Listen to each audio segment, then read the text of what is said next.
It broke, but we're telling you it's not woke. It is actually a big joke.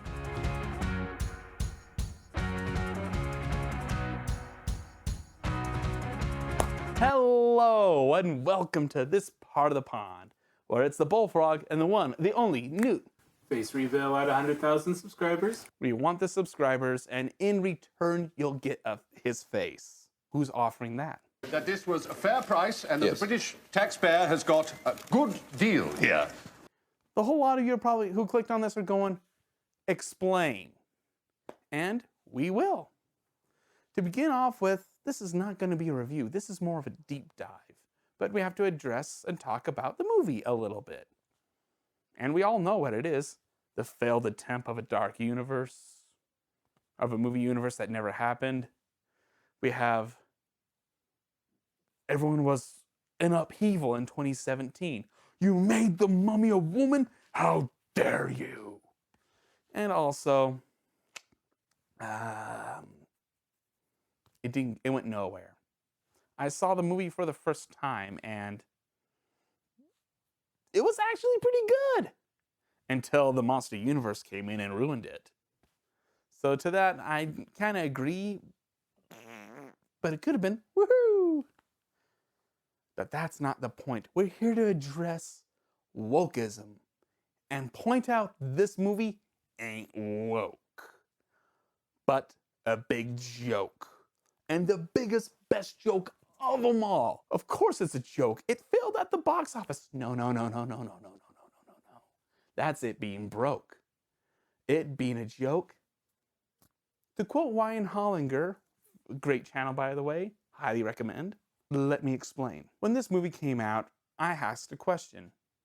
What's the original source material? And well, if you go back, you see there's the Brendan Fraser The Mummy movie. And this movie actually has 2 cameos in this movie from the Sand Face and the book. But there's a movie that came out before this one that started the whole mummy thing. And that is the Boris Karloff black and white classic, The Mummy. And this one, well, I know a lot of classic people are going to hate me for saying this, but it's most of the lines of this mummy wasn't out to destroy the world. This mummy was just plain thirsty. Hello, my name is Imhotep. What's yours? Have at me in the comments. But be civil. I know I may have ripped that movie up, but it is true. The mummy is thirsty, and I don't blame him. He comes from a desert. Now the mummy is born from the fad and craze what happened when people were discovering mummies in Egypt with the archaeologists and such, and that inspired Bram Stoker. That's right, the father of Dracula, the most filmed fictional character of all time. Go search the internet. Go through Google. Go through IMDb and look at how many movies deal with Dracula himself.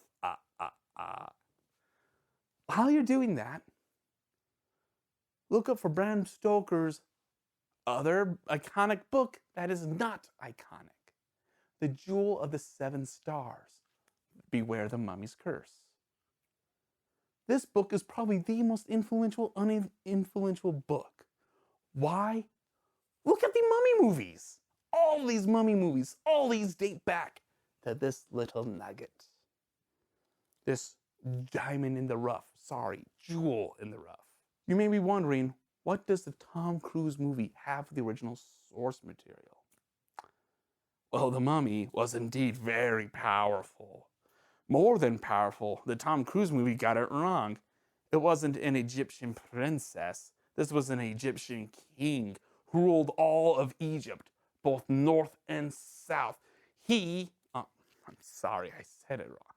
I got my intel wrong. Let me check. There it is.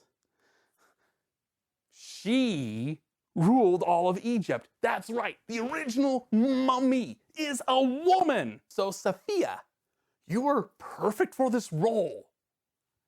girl, you're safe. You're not woke. You are the original mummy. Who saw that coming? Oh, it gets much better than that.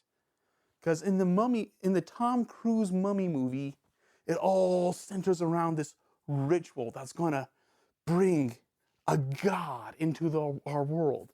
In the movie, it was Set.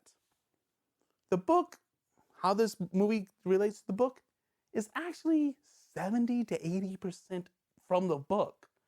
Because in the book, revolves around a ritual bringing back the all-powerful mummy. And this mummy is freaking powerful. While she is laden in her sarcophagus, unable to really do anything, she does some amazing things. Before she makes it to England, she kills 5, technically 6 people. And this is her still dead. She's powerful. But the whole book revolves around this ritual bringing her back to life. She was worshipped as a god. So technically, they are bringing back a god herself. So the movie is 60 to 70% close to the book and the ritual. Oh, but the joke gets even better. In the movie, where you see the jewel at the handle of the knife and the whole ritual depends on the jewel, guess what? The original book revolves around a jewel. It says it in the title, the Jewel of 7 Stars. The whole ritual revolves around it. Without the stone, it fails. Huh. Wow, Tom Cruise. Your movie wasn't trying, but this is probably the closest adaptation to the book than all of the movies. And the joke gets even funnier. No, take a look at this, okay? The Tom Cruise movie, the mummy realized she needed a man to achieve her goals. The original Mummy book had a different ending. Bram Stoker wanted to go this route. And you could see the shadows of this route in the book. But everyone said it was too depressing. They didn't want to do it.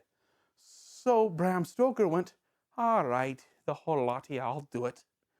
I'll change the ending and make it more to your liking. You know what it's going to do? It's going to ruin the thing. It did. But decades upon decades later, maybe close to 100, a movie will come and be the closest thing to my book because of this new ending.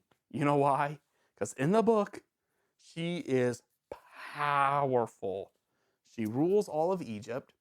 Her only opponent is their religionist cultists. And also, like in the movie, these priests remove her from the history. They did their best to remove her from Egypt. But in the movie, she was sealed up and locked up.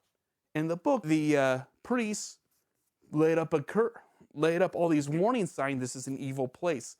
They made it a taboo spot. That's the thing that's, again, true. We'll remove her from the histories of Egypt. Again, Tom Cruise. But again, here's the real punchline. In the book, she was too powerful. And so powerful, she felt isolated. She had a new goal. She wanted a man, and that could lead her to her goals. Love. The mummy chose her man to achieve her goals. The Mummy movie starring Tom Cruise is the closest thing to the original source material. And it has Robert Louis Stevenson's Dr. Jekyll and Mr. Hyde in it. And yet it's still closest thing to the original source material. And no one was trying. No one was. We're 2017 right now. And the X-Men are going to deal with an ancient Egypt all-powerful character. Let's make the mummy a woman. No one will ever connect these two. Bram Stoker's laughing in his coffin. Go ahead, go closer to my material. This is the Tom Cruise movie follows the book. Not to the letter, but does it? because the male lead falls in love with a woman. But the mummy is going to be the other woman because she chose that man. And both after the ritual, the woman that he loves is now forever safe from the mummy. No joke. All in the book. This is a promotion. Read Bram Stoker's The Jewel of the Seven Stars, and you will see the similarities. This is probably the biggest joke Hollywood did and didn't even notice. I just don't believe it. Who knew? Did you, Newt? Nope. Did you, the internet? This movie is close to the original source material. Who knew? And until then, it's the Bullfrog and the Newt signing out. What? Oh, before we go off, here's something you should know. The mummy in the original book, here's her powers. She ruled the 4 elements. That's right, fire, water, earth, air. She controlled all of them, not the sense of Avatar, but at a smaller scale. She also had different forms of astral projection. So while the world was changing, she knew it constantly.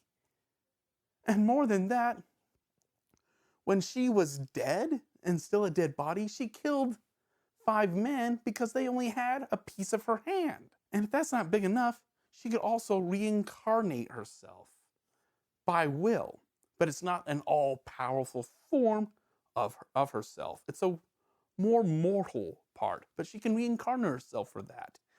And even though she has this other reincarnated form, she can still make herself come back to life, but with all of her powers. Oh, also, she can hypnotize you. Also, she can put you in a death-like slumber that can last days, from 3 to 7 to maybe 10. These are her powers.